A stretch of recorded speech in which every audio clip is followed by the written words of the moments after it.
The continent is not wide enough for us both, stated a British minister amid the growing tensions between Great Britain and France during the French and Indian War. During this time, European countries combated another out of their mutual desire to become the most dominant imperial force in the world. One such country was Great Britain. Colonization efforts began in the 17th century when Britain established its first colonial settlement in 1607 in Jamestown, Virginia. Like other countries, Britain sought out the New World, present-day North America, to expand its influence and to accumulate wealth. As such, in the following years, many colonies would be chartered, including the last to be created, the colony of Georgia. At the same time, the Age of the Enlightenment, which was a philosophical movement, brought in a period of deep introspection, revolved around many ideas, including progress and liberty.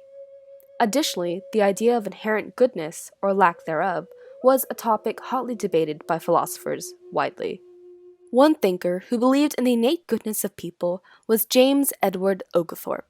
A former army officer and philanthropist, he worked extensively for prison reforms and hoped to give the large population of debtors in Britain a second chance at life, the freedom and liberty to live again in the New World.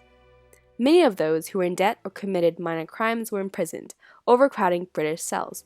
However, Oglethorpe believed that by colonizing Georgia as a prison colony, England's overcrowded prison population would greatly decrease. Those individuals would find asylum in the New World.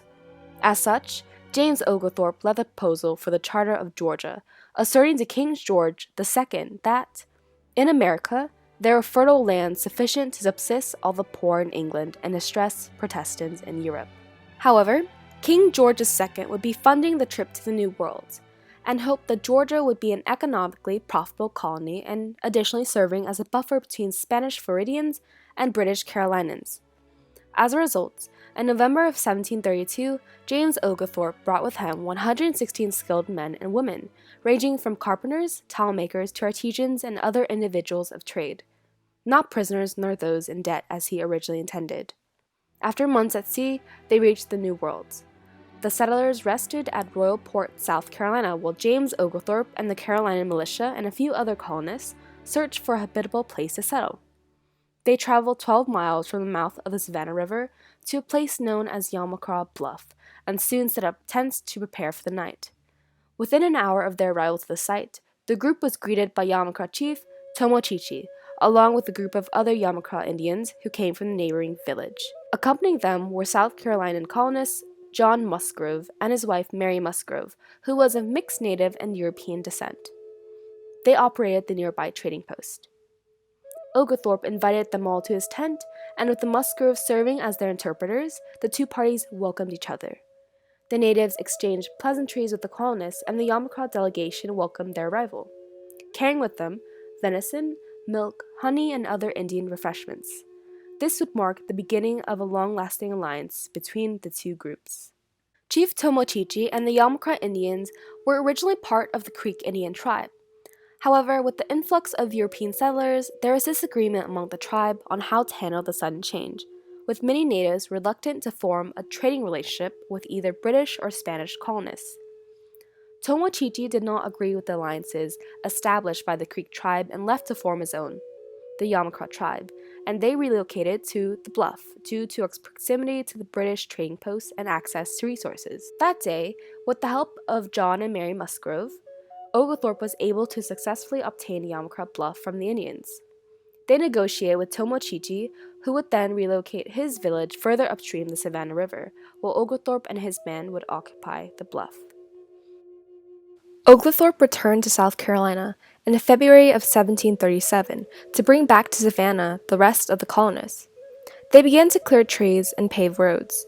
In May of 1737, Tomochichi organized a meeting with the Lower Creek chiefs, and they officiated their agreement to coexist with Oglethorpe settlers in the Treaty of Savannah. They all vowed to not have correspondence with the Spaniards or French. Thereafter, Tomochichi invited the Englishmen back to his village, and they passed the night in feasting and dancing. An unlikely friendship forged between James Oglethorpe and Chief Tomochichi. 1 month after the colonists arrived back into the newly established Savannah colony, Tomochichi visited Oglethorpe again. The Yamacraw chief and his tribe provided invaluable assistance to the budding colony. The natives helped the settlers lay out roads and even traded with the colonists. Consequently, Indian trade became instrumental to Georgia's economy.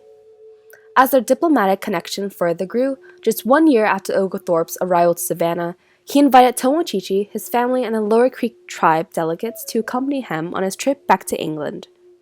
This trip would serve as confirmation of the natives' loyalty to the British and not to the French or Spanish. Tomochichi acted as the ambassador and mediator for the Creek Confederacy, representative of the Lower Creek tribe, and propounded for education and fair trade policies for his people. The group was presented before the royal court, where Tomochichi met with King George II. In Tomochichi's formal speech given to them, which was translated by John Musgrove, he stated that the English were good men, and he desired to live with them as good neighbors. Tomochichi and the other delegates remained in England for 6 months, visiting many sites and attending numerous parties in their honor. Through this trip, James Oglethorpe and the other British colonists assured to the natives that their intentions were not hostile. Their relationship would remain an amicable one, a friendship that would serve testament to alliances that are able to transcend cultural differences. Amid the hostility between natives and European settlers, Tomochichi and Oglethorpe's friendship piloted success for the Georgia colony. Upon their return to Georgia, Tomochichi reassured to other Native American tribes that the settlers only saw a beneficial association, and those natives maintained such a connection. The Yamacraw Chief continued to vouch for the British settlers even after the trip. He frequently assisted in Oglethorpe's negotiations with other Native tribes in Georgia. Namely, they set on an expedition to determine the southern boundaries of Georgia. During this trip, Tomochichi acted as a mediator during interactions with the Spanish colonists of Florida. Ultimately, Oglethorpe's peaceful exchanges with the neighboring natives he encountered led him to success in an unprecedented visit into the Coweta territory in Lower Georgia. The Creek Nation held a meeting in Coweta, and Oglethorpe saw the visit as a necessary measure to affirm to the Creek Confederation that the British intended to maintain friendly relations amid European native tensions and the prospect of waging war. The Yamacraw tribe were considered subsidiary to the Lower Creek tribes, but nonetheless were part of the larger Creek polity. Oglethorpe and a group of his men came with presents and gifts. Due to his peaceful alliance with the Yamacraw tribe, Oglethorpe's cohort was welcomed. The alliance between both parties was formally established through a peace treaty signed on August 21st of 1739. With such momentum, Oglethorpe further traveled to Augusta to attend conferences with neighboring natives and establish beneficial alliances. Tomochichi, however, was unable to join Oglethorpe as he was battling a fatal illness. He passed away on October 5th of 1739 and was said to be in his late 90s by then.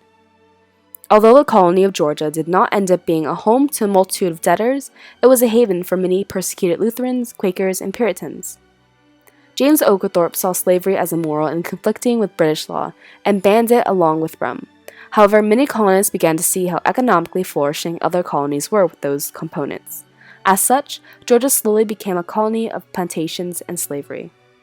He saw his colony as a far cry from his initial plan, an asylum for the poor, indebted, and persecuted, and quit the colony in 1743, but remained on the Board of Trustees, a group of individuals that governed the colony of Georgia, but distanced himself from colonial matters as policies relaxed on rum and slavery.